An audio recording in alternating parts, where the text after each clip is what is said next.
As usual, I remain Miss Ruth Nanteza, the happiest teacher ever.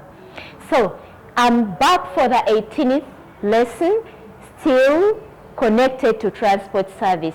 But do you remember that I left you with the activity? Check. So, the first question reads, it was tasking us to define transport, and transport is the movement of people or goods from one place to another. Check on the spelling of movement. We have the small word move, then meant. Check on the spelling of another. You have to be very keen. We have a small word, other.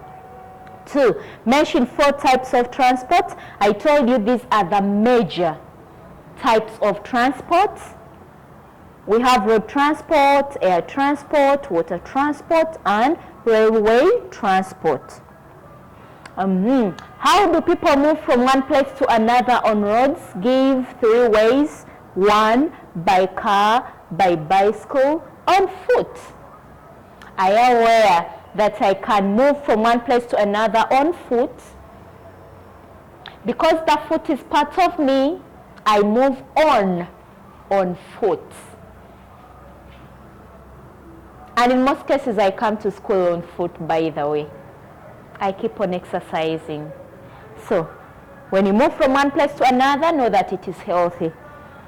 Which is the commonest type of transport? That is road transport.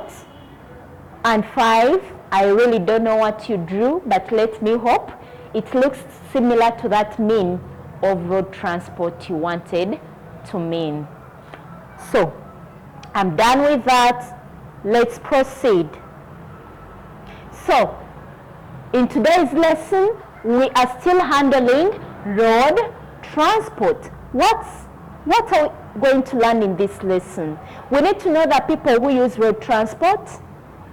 We need to discuss the advantages of road transport.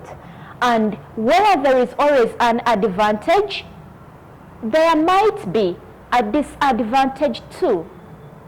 So we shall have to look at the bad side of road transport. So here we are. People who use road transport, we have the passengers, we have the pedestrians, we have the cyclists, we have the drivers, we have the riders. Is there any other person you know who uses road transport and we need to recognize him? Include such a person or those people on your list.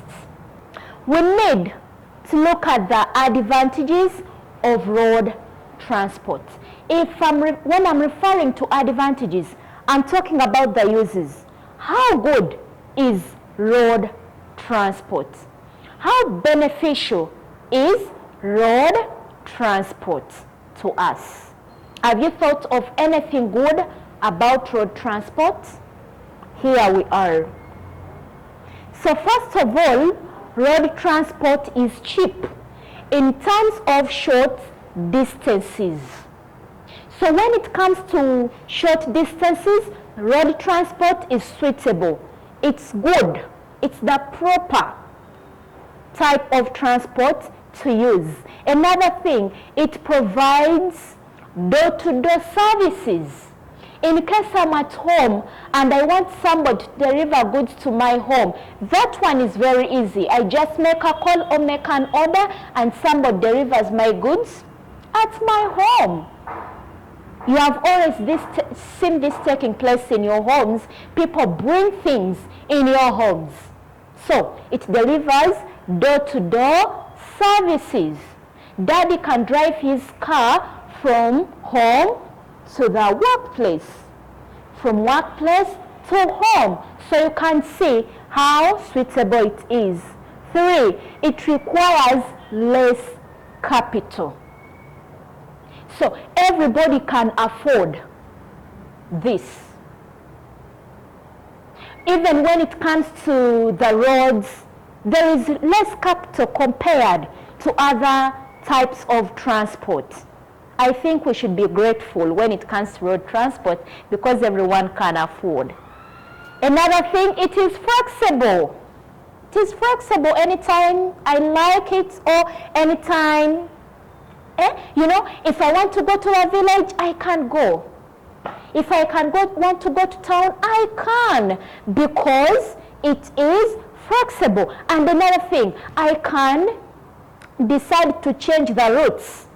And I say, no, this road is not in good condition. Maybe it rained, it is muddy, it is slippery. No, let's use another route. It is flexible. Lastly, it is available wherever needed. So when it comes to road transport, it is available. Whether in the morning, whether at night, whether it's late, you can still use road transport. So you can access it anytime you feel like. So making it available. Having looked at the advantages of road transport, we need to look at the disadvantages of road transport. So, think about the disadvantages, the bad things about road transport. What don't you like about road transport? 1, accidents are common on roads. We've always seen and heard of accidents taking place on road transport every day, now and then. So when it comes to accidents, they are common on roads. Secondly, it is affected by bad weather.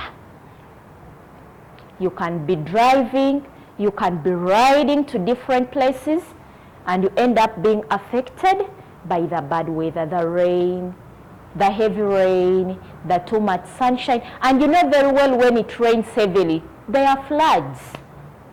So these floods will end up affecting people who use the roads and the means of road transport too. And this can also lead to the increased accidents.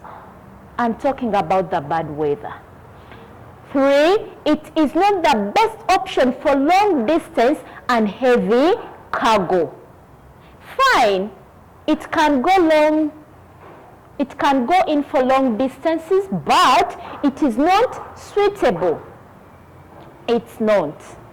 And it can't carry the heavy cargo in most cases. So making it a disadvantage. Lastly, it is affected by traffic. I'm talking about jam.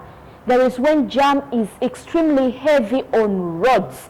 Somebody ends up telling you or making delays on the way because of the jam.